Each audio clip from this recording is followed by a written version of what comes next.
Deep in the heart of the Pacific Ocean, where the waves crash against the shores of 1,000 islands, there lies a secret older than time itself.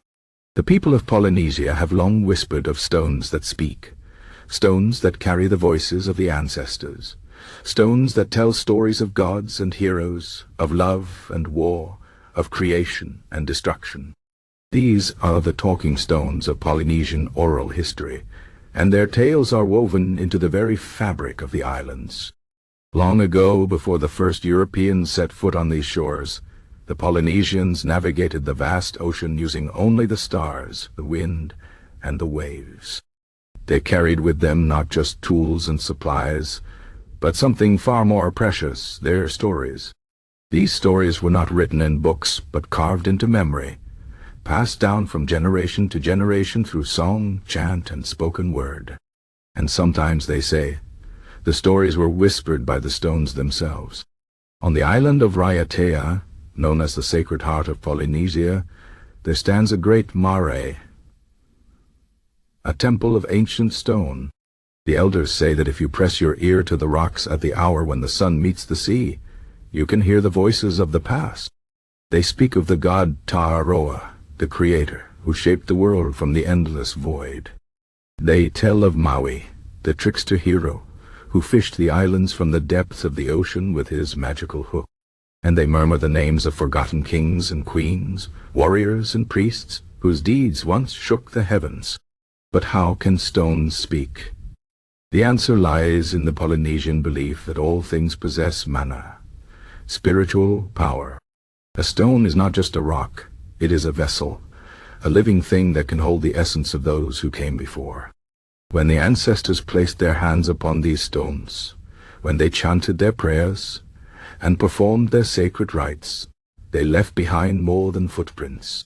They left behind their voices. One such tale tells of a young boy named Hiro, who lived long ago on the island of Tahiti. Hiro was small and weak, often mocked by the other children for his clumsiness. One day, while wandering near the ancient marae, he stumbled upon a smooth black stone half buried in the earth. As he brushed the dirt away, the stone grew warm beneath his fingers, and a voice, soft as the wind, spoke to him. "Listen," it said, "and I will make you strong." Night after night, Hiro returned to the stone, and night after night, the voice taught him the secrets of the ocean, the ways of navigation, and the art of war. Years passed, and the boy grew into a man, a warrior and a navigator without equal.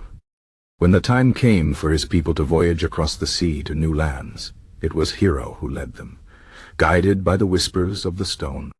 To this day, his descendants say they can still hear the stone's voice on quiet nights, singing the songs of the old voyages. But not all talking stones bring wisdom. Some carry warnings. On the remote island of Rapa Nui, known to the world as Easter Island, there are stones that tell a darker tale. The people of Rapa Nui once carved great statues called moai, towering figures with solemn faces, each one a guardian of the land.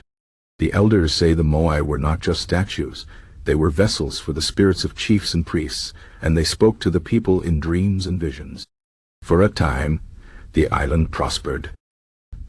The moai watched over the villages, and the people honored them with offerings and festivals. But as the years passed, the forests began to shrink. Trees were cut down to move the massive statues, and the land grew barren. The stones, it is said, began to weep.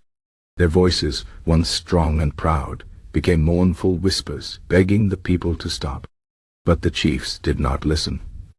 They ordered more moai, bigger moai, until the last tree fell. When the Europeans arrived, they found an island in ruin, the people starving, the moai toppled, the stones silent. Some say the voices of the moai still linger in the wind, a warning to all who forget the balance between man and nature. The talking stones of Polynesia are not just legends. They are reminders of a time when the world was alive with voices, when the boundaries between the living and the dead were thin as mist. Today, as modern life reaches even the most distant islands, the old ways fade.